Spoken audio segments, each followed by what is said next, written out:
Welcome back to national academy NIOS +2 ഇംഗ്ലീഷിലെ 9ാമത്തെ അധ്യായമായിട്ടുള്ള my son will not a beggar be എന്നുള്ള അധ്യായമാണ് നമുക്ക് ഇനി ഒരു വീഡിയോയിൽ പറയാനുള്ളത്. ഇത് ഒരു ആത്മകഥ സമാഹാരമാണ്. ആത്മകഥയിൽ ഈ കഥ എഴുതിയിട്ടുള്ളത്, ഈ ഒരു ഓട്ടോബയോഗ്രഫി എഴുതിയിട്ടുള്ളത് നമ്മളുടെ വേദ് പ്രകാശ് മെഹ്ത്ത എന്ന് പറയുന്ന ഓഥറാണ്. Ved Prakash Mehta was an Indian born writer who lived and worked mainly in the United States, blind from in an early age. Mehta is best known for an autobiography published in installments from 1972 to 2004. He wrote for the New Yorker for many years. അല്ലേ, അദ്ദേഹം ഒരു Indian എഴുത്തുകാരനാണ്. മാത്രമല്ല അദ്ദേഹം ജീവിച്ചിട്ടുള്ളതും work ചെയ്യുന്നതൊക്കെ എവിടെയാണ്? US പറഞ്ഞു. അദ്ദേഹത്തിന്റെ ഏറ്റവും ബെസ്റ്റായിട്ട് അദ്ദേഹം അറിയപ്പെടുന്നത് അദ്ദേഹത്തിന്റെ 1972 പ്രസിദ്ധീകരിച്ച ഓട്ടോബയോഗ്രഫിയിലൂടെയാണ്. ഓക്കെ, ആ ഒരു ഓട്ടോബയോഗ്രഫിയാണ് നമ്മുടെ ഈ ഒരു അധ്യായത്തിൽ നമുക്ക് പഠിക്കാനായിട്ടുള്ളത്. My son will not a beggar be എന്ന അധ്യായം വേദ് മെഹ്ത്തയുടെ ആത്മകഥ ആവിഷ്കരണമാണെന്ന് നമ്മൾ പറഞ്ഞു. ഈ ഒരു കഥയിലെ ചെറുപ്പത്തിൽ തന്നെ മസ്തിഷ്ക ചർമ്മ വീക്കത്തിന്റെ ഫലമായി ഇളം പ്രായത്തിൽ തന്നെ കാഴ്ച നഷ്ടപ്പെട്ട തൻ്റെ ജീവിതത്തിലെ ഏടുകളാണ് ഈ കഥയിൽ അദ്ദേഹം വ്യക്തമാക്കുന്നത്. മാത്രമല്ല അദ്ദേഹത്തിന് തൻ്റെ 3ാം വയസ്സിൽ കാഴ്ച നഷ്ടമാകുമ്പോൾ അദ്ദേഹത്തിന് ഒരു പ്രശ്നവുമില്ല, അതുകൊണ്ട് തന്നെ അദ്ദേഹത്തിന് ഒരു സങ്കടവുമില്ലെന്ന് അദ്ദേഹം ഈ ഒരു ഓട്ടോബയോഗ്രഫിയിലൂടെ വ്യക്തമാക്കുന്നുണ്ട്. എന്താ കാരണം?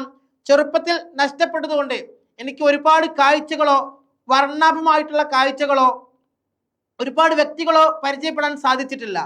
എന്നാൽ കുറച്ച് വയസ്സ് ആയതിനു ശേഷമാണ് ഈ ഒരു കാഴ്ച നഷ്ടപ്പെടുന്നതെങ്കിൽ എനിക്ക് എൻ്റെ ഒരുപാട് കാര്യങ്ങൾ എനിക്ക് നഷ്ടപ്പെടുമായിരുന്നു എന്ന് അദ്ദേഹം ഈ ഒരു ഓട്ടോബയോഗ്രഫിയിലൂടെ പറയുന്നുണ്ട്. ആ ഒരു പ്രായത്തിൽ കാഴ്ച ലഭിച്ചത് കൊണ്ടോ ഇല്ലാതിരുന്നത് കൊണ്ടോ പ്രത്യേകിച്ച് പ്രയോജനമൊന്നുമില്ലെന്ന് അദ്ദേഹം ഓട്ടോബയോഗ്രഫിയിലൂടെ പറയുന്നുണ്ട്. പക്ഷേ കാഴ്ചയില്ലാത്തതിൻ്റെ വിഷമം വളരെ വലുതായിരുന്നുവെന്നും അദ്ദേഹം ഇരുട്ട് മാത്രം നിറഞ്ഞ ഒരു ജീവിതമാണെന്നും അദ്ദേഹം ഈ ഒരു ഓട്ടോബയോഗ്രഫിയിലൂടെ പറയുന്നുണ്ട്.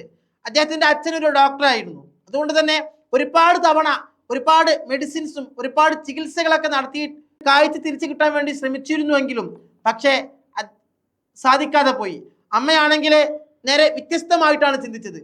അമ്മ അദ്ദേഹത്തെ ചികിത്സിക്കുന്നതിന് പകരം ഒരുപാട് വേദങ്ങളും ഒരുപാട് മതപരമായിട്ടുള്ള ആചാരങ്ങളുമായി അമ്മ മുന്നോട്ട് പോയി. പക്ഷേ അച്ഛന് ഇതെല്ലാം വെറുപ്പായിരുന്നു. അച്ഛന് അമ്മയുടെ ഈ പ്രവൃത്തികളൊന്നും അച്ഛന് ഇഷ്ടമായിരുന്നില്ല എന്നൊക്കെ ഈ ഒരു കഥയിലൂടെ, ഈ ഒരു ഓട്ടോബയോഗ്രഫിയിലൂടെ അദ്ദേഹം പറയുന്നുണ്ട് എന്നുള്ളതാണ്. ഓക്കെ, അപ്പൊ എന്താണ് സ്റ്റോറി എന്ന് നമുക്ക് വായിച്ചു നോക്കാം. This story is an autobiographical rendition of Veda Mehta, who suffered from a prolonged stroke, as a result of which he turned blind at the tender age of 3.5. 3.5 വയസ്സിൽ അദ്ദേഹത്തിനും ബാധിച്ചിട്ടുള്ള മസ്തിഷ്ക ചർമ്മജ്വരത്തിന്റെ ഭാഗമായിട്ട് അദ്ദേഹത്തിന് തന്റെ കാഴ്ച നഷ്ടപ്പെടുന്ന ഒരു വേദനാജനകമായിട്ടുള്ള കാര്യമാണ് ആദ്യം അദ്ദേഹത്തിന്റെ ഓട്ടോബയോഗ്രഫിയിൽ അദ്ദേഹം പരിചയപ്പെടുത്തുന്നത്. ശേഷം the narrator feels good that he lost his eyesight at the early age because a child at this age cannot remember people. Okay, ചെറുപ്പത്തിൽ കാഴ്ച നഷ്ടപ്പെട്ടത് വളരെ നന്നായി എന്നത് അദ്ദേഹം പറയാണ്. കാരണം എന്താ? ചെറുപ്പത്തിൽ കണ്ട 3.5 വയസ്സാകുമ്പോൾ ഒന്നും ഒരു കുട്ടിക്കും ഒരു കാര്യം ഓർമ്മ ഉണ്ടാവില്ല. അതുകൊണ്ട് പിന്നീടായിരുന്നു ആ ഒരു കാഴ്ച നഷ്ടപ്പെടുന്നതെങ്കിൽ ഒരുപാട് നഷ്ടബോധങ്ങളും കുറ്റബോധങ്ങളും ഒരുപാട് സങ്കടങ്ങളും അതുകൊണ്ട് ഉണ്ടാകുമായിരുന്നു എന്ന് അദ്ദേഹം തൻ്റെ ഓട്ടോബയോഗ്രഫിയിലൂടെ പരിചയപ്പെടുത്തുന്നുണ്ട്. ഓക്കെ, അപ്പൊ ഇത്രയും കാര്യങ്ങളാണ് ഈ ഒരു അധ്യായത്തിലൂടെ പറയുന്നത്. ഇനി നമുക്ക് പ്രധാനപ്പെട്ട ക്വസ്റ്റ്യൻസുകളെ പരിചയപ്പെടാം. ഒന്നാമത്തെ ക്വസ്റ്റ്യൻ എന്ന് പറയുന്നത്, what was the author's mother and sisters behaviour? എന്തായിരുന്നു ഓതറുടെ, അമ്മയുടെയും സിസ്റ്ററുടെയും സ്വഭാവം, അവരുടെ പ്രതികരണം എങ്ങനെയായിരുന്നു എന്നുള്ളതാണ്. His sisters treated him with care like, പെങ്ങളായാലും അമ്മയായാലും വളരെ ശ്രദ്ധയോടു കൂടിയാണ് അന്ധനായിട്ടുള്ള നമ്മളുടെ ഓദറെ പരിചരിച്ചിട്ടുള്ളത്.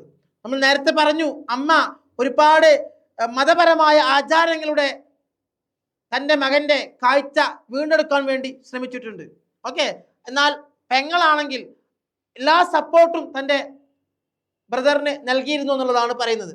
ഓക്കെ, അതുപോലെ തന്നെ his mother always wept for him, അല്ലെ, എല്ലാ രീതിയിലും അമ്മയുടെ സഹായവും ഉണ്ടായിട്ടുണ്ട് എന്നുള്ളതാണ്.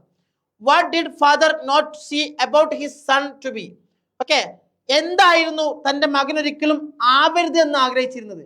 ഈ നോർത്ത് ഇന്ത്യൻ ഭാഗത്തൊക്കെ അന്ധത എന്ന് പറയുന്നത് ഒരു ഭിക്ഷാടന മേഖലയിലേക്ക് തള്ളിയിടുന്ന കാര്യമായിട്ടായിരുന്നു ആ ഒരു കാലഘട്ടത്തിൽ ചിന്തിച്ചിരുന്നത്. അതുകൊണ്ടാണ് നമ്മുടെ ചാപ്റ്ററിന്റെ പേര് തന്നെ ബെഗർ ബി എന്ന് കൊടുത്തത്. ഓക്കെ, ഒരിക്കലും യാചകനല്ല എന്ന രൂപത്തിൽ. അപ്പോൾ ഇവിടെ പറയുന്നത് what did father not see, അച്ഛന് ഇഷ്ടമായിരുന്നില്ല, കാണാൻ ഇഷ്ടമായിരുന്നില്ല എന്ത്, about his son to be, മകൻ എന്താവുന്നത് കാണാൻ ഇഷ്ടമായിരുന്നില്ല എന്നാണ് ചോദിക്കുന്നത്. ഓക്കെ, അതിന് ആൻസർ എന്ന് പറയുന്നത് the father does not want his son to be beggar, ഒരിക്കലും എന്താവരുത്, ഒരു യാചകനായി ഭിക്ഷാടകനായി മാറരുത് എന്ന് തൻ്റെ അച്ഛൻ ആഗ്രഹിച്ചിരുന്നു.